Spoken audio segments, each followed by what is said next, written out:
Well, I have a bucket full of red oak acorns that I picked. They fell in my yard, so I brought them to this food plot, and this food plot's been planted in winter rye. And I'm going to plant it along the edge of the food plot just to provide more food for the deer eventually. And again, the germination rate's not going to be amazing, I'm sure.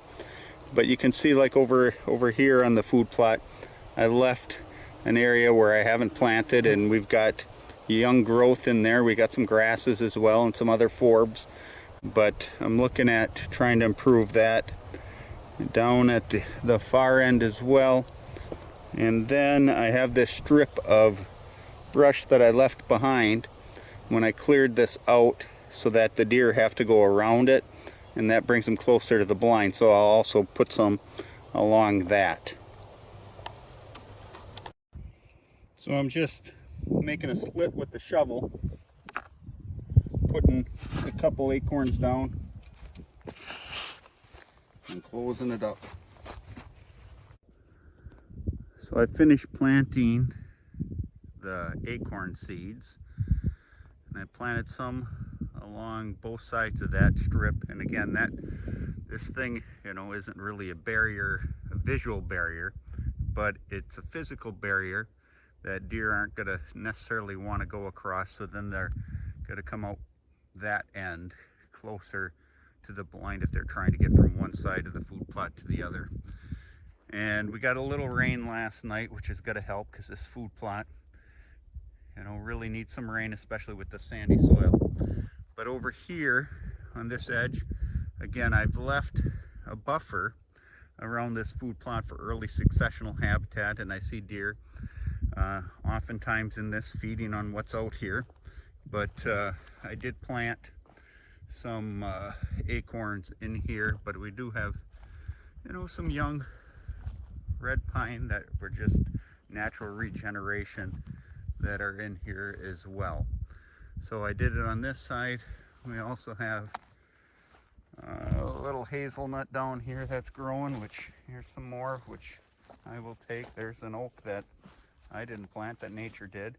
And then we also have this bunch grass, big blue stem, a couple sections of that.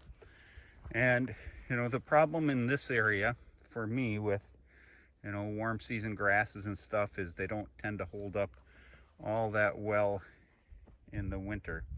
And so these are going to be laying flat by the time we get a little bit of rain and snow and winter and ice and all those things. So during the summer they can provide a little bit of cover, but again, we've had a pretty dry summer, so they're not doing amazing. But let's go take a look at the other side.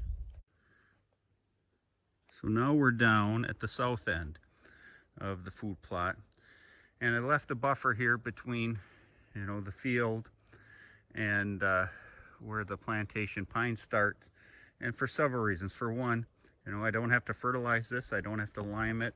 It is going to provide more biodiversity, and not just for white-tailed deer. You see the butterflies on the thistles and such, but we do have some hazelnut coming in here, and that's going to fill in over time. But I also, again, threw some acorn seeds, red oak in here, and that's just going to help speed up the process. So if you don't have in the seed bank what you want, you can sometimes get the seeds, or you can buy seedlings, but it's a lot quicker to just put seeds in the ground than it is to plant seedlings. But this is a lot more grassy in here, and I could come back and spray this with a grass specific herbicide like clethodim in the future if I decide to. But I do see deer using this part of the plot all the time. And again, here we can see some more big blue stem. There's some mullein. That right there, that's the bolt, so that's its second year, and that's going to produce a bunch of mullein seed, and I'm not really a big fan of mullein. But we can see we got a little bit better stand of the big blue stem, warm season grass over here. And it really isn't doing much for screening, and You know, it's not something I planted, and it's, you know, probably 6 feet tall in spots, but it's not going to stand the Wisconsin winter here. But over here I did throw down some more acorns. We'll see how they do in the future. I did plant some spruce along here, but I didn't have the opportunity to water them. So I think, you know, the regeneration of the red pine is going to provide better cover initially than the rest of the stuff that I've done. But, you know, the problem with the red pine is over time they self-prune, so they end up being poles, and then you lose that cover. But if they're getting full sun, you know, they'll keep their bottom branches, or at least for a longer period of time.